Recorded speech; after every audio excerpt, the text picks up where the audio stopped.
और agri market के outlook पर बात करने के लिए इस वक्त हमारे साथ एक बेहद खास मेहमान जुड़ रहे हैं।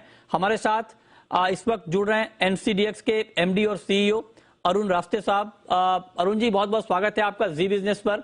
और चूंकि आपका एक्सचेंज देश का सबसे बड़ा एग्री का एक्सचेंज है, लिहाजा आपसे बेहतर आउटलुक एग्री मार्केट का और कौन बता सकता है। तो आपसे मेरा पहला सवाल सर यही होगा कि 2022 का साल आप लोगों के लिए एग्री मार्केट में वॉल्यूम के लिहाज से कैसा रहा? देखिए, 2022 में हमारे वॉल्यूम्स तो बहुत ज्यादा अच्छे नहीं रहे, क्योंकि कुछ कमोडिटीज जिसका ट्रेडिंग हमारे यहाँ होता था वो सस्पेंड कर दी गई थी। और जो कमोडिटीज हमारे यहाँ जो ट्रेड हो रही थी उन पे वॉल्यूम काफी अच्छा रहा। तो जैसे ग्वार गम है, उसमें काफी अच्छा रहा, स्पाइसेस में काफी अच्छा रहा, टर्मरिक में अच्छा रहा, और हमें उम्मीद है कि आने वाले वर्षों में भी इन स्पाइस इन तीनों चीजों में वॉल्यूम अच्छा होगा।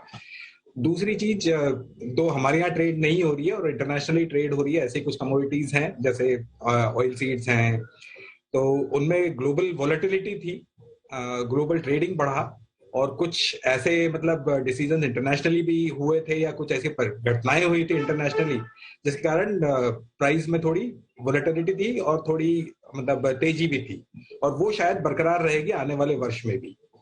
अब मेरा अगला सवाल आपसे ये होगा सर, ठीक है 2022 में ये बात ठीक है कि जो बहुत सारी लिक्विड कमोडिटी थी एग्री की, वो उसकी फ्यूचर ट्रेडिंग नहीं हो रही थी, चाहे वो तिलहन हो, चना हो।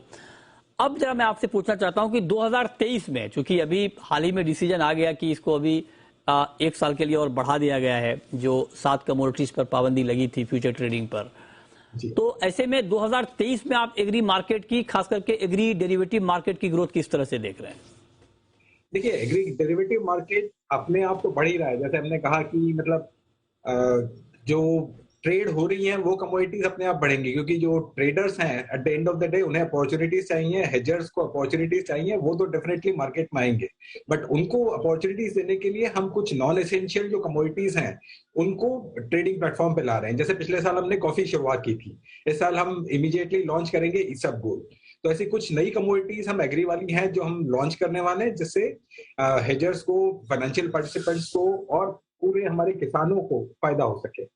डेफिनेटली नंबर ऑफ कमोडिटीज जो है 91 की लिस्ट है SCRA की, तो उनमें जितनी कमोडिटीज हम मार्केट में ला सकते हैं वो पूरी की पूरी लाने की कोशिश करेंगे, जितनी जल्दी ला सकते हैं कोशिश करेंगे, ताकि हमारा मार्केट भी इंटरनेशनल मार्केट्स की कंपैरिजन में अच्छी तरह से फल फूल सके और हमारे किसानों को उससे फायदा हो सके।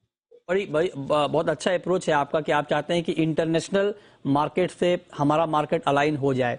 अब एक सवाल सर मैं आपसे ये पूछना चाहता हूं, आप उस दिन हमारे साथ जुड़ रहे हैं जब ऑयल सीड को लेकर एक अच्छी खबर आई कि कल स्टॉक लिमिट पूरी तरह से हटा दी गई है, और चूंकि आप लोगों ने बहुत प्रयास किया कि दोबारा जो जिन 7 कमोडिटीज पर बैन लगाया गया था उसको शुरू किया जाए, लेकिन किसी कारणवश नहीं हो पाया। तो मैं आपसे जानना चाहता हूं कि क्या अभी हालात, चूंकि ये तो 1 साल के लिए भी एक्सटेंड किया गया है, लेकिन क्या बीच में इसकी कोई गुंजाइश बन सकती है, या आप लोग कुछ और एफर्ट लगाएंगे, बीच में पुश करेंगे मौजूदा हालात को देखते हुए? क्योंकि ये कहा जा रहा है कि तेल और तिलहन के मोर्चे पर अभी कोई चिंता है नहीं और स्टॉक लिमिट भी हट गई है, तो क्या ये पुश आपकी तरफ से दोबारा होगा? कुछ उम्मीद की जाए बीच में कि फिर से आ जाए ये कमोडिटीज?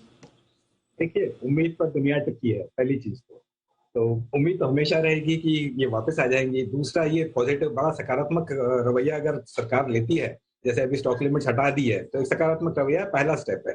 तो अगला स्टेप ये हो सकता है कि वापस से उसकी बहाली हो जाए एक्सचेंजेस पर। बट हमसे भी ज्यादा इसकी चिंता इंडस्ट्री को होनी चाहिए। एक्सचेंज तो एक प्लेटफॉर्म है हमारे लिए, बहुत सारे अदर कमोडिटीज भी आ सकते हैं, पर जो इन कमोडिटी से जुड़े हुए जो लोग हैं, जैसे किसान हैं, सोयाबीन के किसान है या मस्टर्ड वाले किसान हैं, उनकी जो संगठनाएं हैं वो भी इसको सरकार के साथ उठा रही हैं, और हमें उम्मीद है कि उनकी भी सुनवाई होगी। अगर 1 साल नहीं तो उसकी शायद थोड़ा पहले ही कमोडिटीज वापस आ जाए तो हमारे देश के लिए भी अच्छा होगा, एक्सचेंज के लिए भी अच्छा होगा, और जितने स्टेक होल्डर्स हैं उनके लिए भी अच्छा होगा। तो ये एक्सचेंज की डिमांड नहीं है, ये पूरे स्टेक होल्डर्स की डिमांड है। हम तो सिर्फ रिप्रेजेंट कर रहे थे। तो ठीक है, क्योंकि हम तो अलग अलग स्टेक होल्डर से बात करते रहते हैं और सबने इस मंच पे कहा है कि हाँ ये ट्रेड शुरू होना चाहिए। हालांकि कुछ स्टेक होल्डर ऐसे हैं जिनका ये मानना है कि नहीं होना चाहिए, तो अलग अलग राय है, लेकिन ज्यादातर इंडस्ट्री वाले ये कहते हैं कि हाँ शुरू होना चाहिए। एक सवाल सर मैं आपसे और पूछना चाहता हूं, आपने कहा कि जो नॉन एसेंशियल कमोडिटीज हैं उसके ऊपर आपका फोकस बढ़ रहा है, आपने इसबगोल्ड का जिक्र किया, कॉफी आपने ऑलरेडी शुरू किया है। इसके अलावा 2023 में सर हम और कौन कौन से नए प्रोडक्ट आपके प्लेटफॉर्म पर देख सकते हैं? देखिए पिछले साल हमने स्टील लॉन्च किया था और स्टील में हमें काफी अच्छा ट्रैक्शन मिला है, इसलिए हम नॉन एग्री स्पेस में अब थोड़ा ज्यादा बढ़ेंगे। एक चीज है जो बहुतायत से इंटरनेशनली काफी मतलब जिसकी संभावनाएं बहुत अच्छी दिख रही है और इंडिया को इसके लिए बहुत ज्यादा स्कोप रहेगा, प्रधानमंत्री जी ने भी जिसका जिक्र किया है, वो है कार्बन क्रेडिट्स। और हम कार्बन क्रेडिट्स के फ्यूचर पे इस वक्त रिसर्च कर रहे हैं। अगर उसे हमें संभावनाएं काफी अच्छी दिख रही है क्योंकि इंडिया कार्बन पॉजिटिव रहेगा और ट्रेड करने के लिए, इंटरनेशनली ट्रेड करने के लिए हमें काफी उसमें सुविधा होगी। तो हम कार्बन क्रेडिट्स पे इस वक्त रिसर्च कर रहे हैं, हो सकता है इस वर्ष के अंत तक हम उसे लॉन्च कर सकें। आपने अच्छा इनपुट दिया, बहुत शुक्रिया अरुण रास्ते जी आपका हमारे साथ जुड़ने के लिए और बताने के लिए कि 2023 का साल एग्री मार्केट में ग्रोथ के लिहाज से कैसा साल रहेगा। बहुत शुक्रिया सर आपका। आपको नए साल की शुभकामनाएं। आपको भी सर बहुत बहुत शुभकामनाएं। हम उम्मीद करते हैं कि नए प्रोडक्ट आपके प्लेटफॉर्म पर आए ताकि एग्री से जुड़े हुए जो लोग हैं उनके लिए एक बेहतर मार्केट तैयार हो सके।